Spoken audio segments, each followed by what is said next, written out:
The re-emergence of Donald Trump in the international arena, marked by his overtly nationalistic rhetoric and strategic moves, signals a seismic shift in the post-Cold War multilateral order. His election victory, his subsequent remarks, including the subtle overture to Vladimir Putin, "I think we'll speak," are far from mere diplomatic courtesy. They suggest a recalibration of US foreign policy towards a more transactional, personality-driven approach that defies decades of geopolitical norms. Trump's appointment of Susie Wiles today as his chief of staff further embodies his preference for loyalty and established camaraderie over conventional political appointments. Wiles, a seasoned figure in Republican circles with a reputation for quiet but effective leadership, underscores Trump's departure from traditional diplomatic decorum to a White House driven by insiders who share his combative, results-oriented ethos. Her historic position as the first female chief of staff is notable too, yet it fits seamlessly into Trump's penchant for branding his initiatives as exceptional and unprecedented. Putin's response to Trump's re-election, with an unusually warm tone at the Valdai conference, speaks volumes. The Russian president's recognition of Trump's potential as a leader willing to diverge from established NATO-centric policies hints at strategic opportunities for Russia.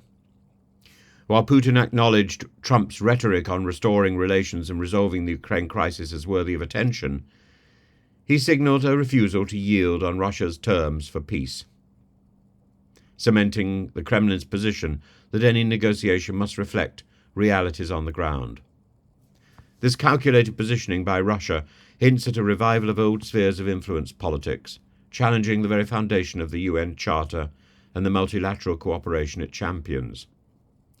Trump's stated ambition to upend the US's entrenched alliances, his history of questioning NATO Article 5, and his transactional view of international relations suggest a US pivot towards bilateralism and potential isolationism. The global response to Trump's triumph is mixed, as leaders in Europe and East Asia express heightened anxiety over the continuity of American commitments to collective defence and global governance. The EU chief diplomat Joseph Borrell's remark on the urgent need for a robust multilateral system that remains inclusive reveals deep-seated concerns that the Trump doctrine could erode foundational pillars of Western cooperation. The muted optimism of figures like the World Bank President A.J. Banga, who pragmatically focuses on internal efficiencies, contrasts with the sheer foreboding palpable among Western allies. The stakes are high for the upcoming summits like COP29 in Baku and the G20 in Rio de Janeiro. Trump's disinterest in multilateral environmental commitments, exemplified by his vow to exit the Paris Agreement, casts a shadow over global climate policy. The prospect of a US-led retreat could embolden other nations to retract or dilute their own commitments, potentially unraveling the already fragile global climate pact as temperatures reach historic peaks. In this evolving scenario, Brazil, under President Lula, and the BRICS coalition eye the opportunity to reshape global governance frameworks away from the US-centric model. And Putin's recent embrace of BRICS as a platform for a new just world order exemplifies a broader pivot away from Western dominance, leveraging Trump's populist posture as a chance to carve out an alternative multilateral sphere.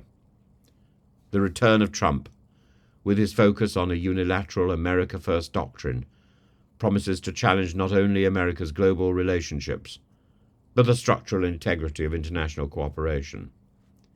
This pivot, coupled with a willingness to engage strongmen like Putin under ambiguous terms, marks a departure from the ideals of principle-led democracy, of principle-led diplomacy, and ushers in an era defined by deal-making, by skullduggery, by power plays, by backsheesh.